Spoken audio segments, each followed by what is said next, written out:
On December 6, 2019, North American org Gen.G announced the formation of their own CSGO team. In this announcement, they revealed that 3 players from the C9 roster would be joining their org. These players included the IGL Daps, Automatic, the longest member of C9 at the time of his departure, joining the team as op, and Kusta, a longtime player in the NA scene. They were joined by coach Elma Putty, who was also C9's assistant coach. 2 more players were to be announced, and in the tweet they stated that their goal was to bring home another major for NA, but they would never complete this goal. No other NA team has ever and will ever complete this goal again, at least not in CSGO. Gen.G would instead become the last true NA team to ever win a LAN tournament in the game. Just 6 days after the announcement, the org took to Twitter again to announce that they had signed up-and-coming player Som, who was 17 at the time. Som had played previously for Envy and was part of the Complexity org as a streamer. The last player to complete the roster was Indonesian player Bentet, who had been on the Chinese team Tyloo. Now, despite Tyloo's low placements in international tournaments, Bentet was without a doubt the best player on the team. Just take a look at his stats compared to the rest of the team. On top of being their top-rated player, he was also the IGL, but now those duties would fall to Daps, so Bentet would be allowed to focus on his own individual play rather than the whole team.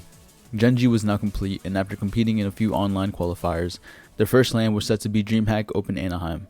DreamHack Opens were tournaments hosted by DreamHack in which a more wider range of teams participated, sometimes to qualify for future DreamHack tournaments, which was the case here. Not only was there $50,000 up for grabs in first place, but the winner would also qualify for the DreamHack Masters Spring event. The full list of teams attending were Finnish Team ENCE, Danish Team North, Brazilian teams Furia and MIBR, CIS Team Force, Complexity and Gen.G representing NA, and then lastly UK Team Endpoint.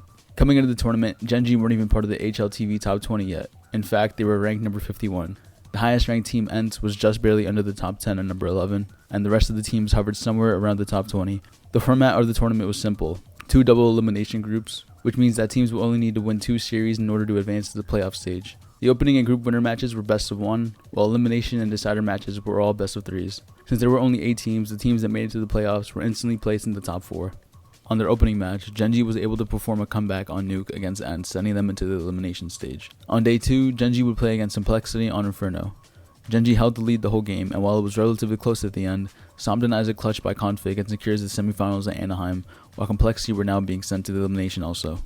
Config now knows he's primed, he's ready, but he gets deleted on the angle. Gen.G, they're gonna get it. Their first LAN as a team, and they have secured semifinals. They reached the goal they set out for themselves this tournament in making it out of groups, but instead of stopping there, they continued to surpass their goals. Their matchup in the semis was against Danish Team North, another one of the highest ranked teams at the tournament. Map 1 was Dust 2, where the team's T-side offense helped finish the half 11-4 in their favor. Now in the defense, North began to come back, at one point reaching 12-12, but a 5v3 retake helps them take back the lead.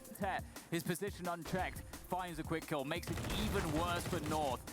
Kirby trying to do what he can here, but he's unable to do anything. And MSL by himself in the pit position with the AWP. Gen.G would win map 1 16-13. Map 2 is now Mirage. North take the early lead and even managed to convert a pistol round loss, maintaining the lead into the second half. Daps gets a failed 1v2 bomb defused the round after, and it looks like maybe North is taking this to map 3. Duking it out here, rifles in hand, AK for Daps as he looks for it, he gets it, that's insane! What a retake! That shouldn't happen. They had no business. Does he have time here on the defuse? It's going to be really close without a kit. Oh god, he's just barely got it. No, he doesn't have it. No. Daps so close. Eventually though, Gen.G begin to secure rounds, but still are 2 behind from North. A force buy win puts them on pace to match point, and while North make it to 14, Gen.G closes the game before overtime and are now in the finals. Their opponent in the finals was Brazilian team Furia, a team who already had experience winning on LAN, taking home Arctic Invitational 2019. While this was a very small LAN tournament, like literally only 4 teams played in it, they also had a second place finish at ECS Season 7, taking down the likes of Astralis and funnily enough North in the process. So for Gen.G, this was the ultimate test to see what their team was capable of. Map 1 was Nuke, one of Furia's better maps. Gen.G takes the first half 10-5 and managed to win the second pistol round, maintaining their lead the rest of the map. Taps in the numbers now, running in through the hut, shot missed on the AWP. Kusta gets the first. No, he's gonna get all 4. And ultimately winning 16-6. Inferno now. Furia win the first pistol round, but Gen.G managed to get the bomb down, which means they're able to buy the next round. This is early 2020, so the Krieg meta is still in full effect.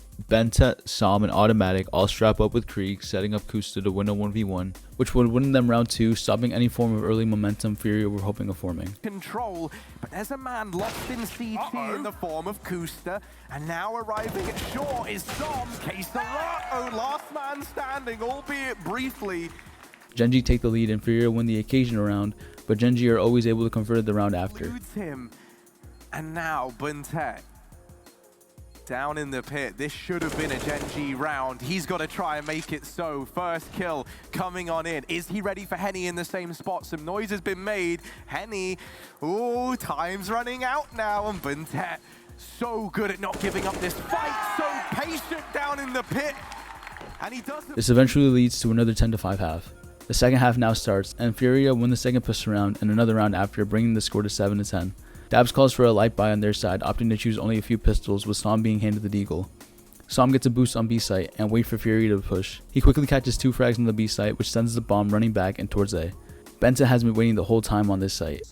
Before the rotations are in, Buntet, if he can get this kill, that would be everything, and he's gone as well. That's a big problem. Smoke at his feet as well only obscures the vision of Furia. They will find the player rotating through the library, but Buntet is buying time by just being here. The kill's in for Yuri. They've got to try and finish the job that Buntet and Som started. They waste no time. They go through the smoke. The first kill is in, and the second. Just like that, Gen.G are back into the match, but Furia's game of catch-up this game is a lot closer than the last. Furia forced the game into overtime. Round 1 of overtime, Art aim walks his way up banana with the op, hoping to find an opening to begin a B hit. Instead, Kusta wide peeks as he's crossing over to CT and catches Art off guard, giving them the early man advantage. He rotates over to A and enters library as Vinny and Yuri are throwing util to smoke him off. Hungry for a battle, the flash does work, but the smokes are coming in to cut off his line of sight. Doesn't matter, peeks before they blooms. Vinny's in with the trade, automatic can't have. Caserado and Henny have been stuck on B where Som and Benta have waited. Som gets naded out, and in response, Benta throws an incendiary, denying them the bomb plant and ultimately winning them the round. But look on as his teammate is murdered before his very eyes. There's the trade. 14 seconds. Furia, there's no time to fake. There's no time to change your mind. You've got to go now. And it's into the Morza, the B stage. Go, Henny. Finished off. And Gen.G gonna take the first in overtime. Furia's T side in overtime falls apart, and Gen.G win the half by time once again. Gen.G are now just one round away from picking up their first land win. Kusa and Daps begin the round by applying pressure towards the top mid.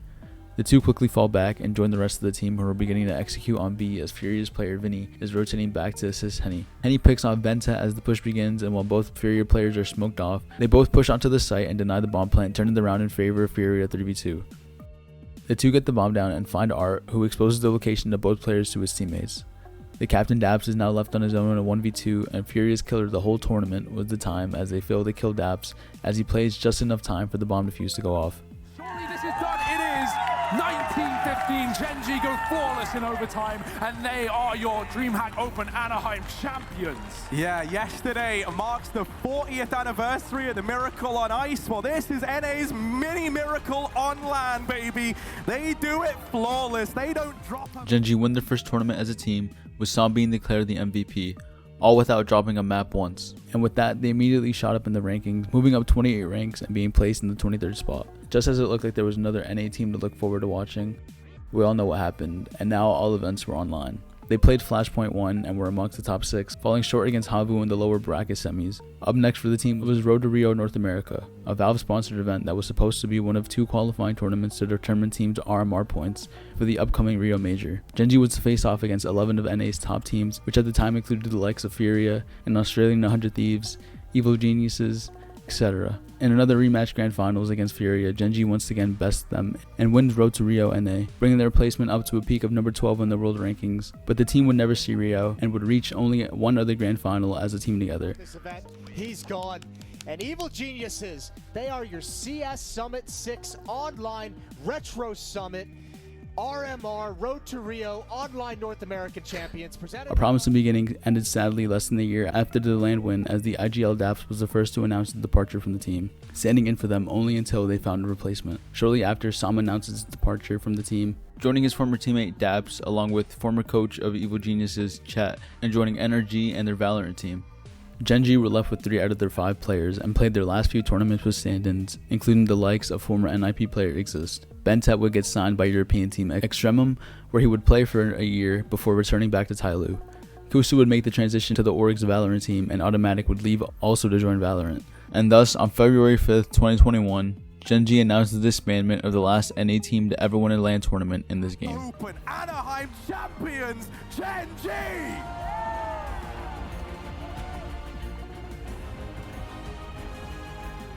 Now while Automatic and Daps have both found their way back onto Counter-Strike, playing for EG and coaching for Team Liquid respectively, Sam continues his career in Valorant, still playing under the NRG org. Bentat is stuck in lower tier tournaments, and Kusta has seemingly fully retired from Counter-Strike as he hadn't had any social media activity in over a year. What could have been another one of NA's top teams sadly never got to live to their full potential, and hopefully CS2 will fix some of the damage left behind by COVID and bring new talent that was lost to Valorant over the last 3 years.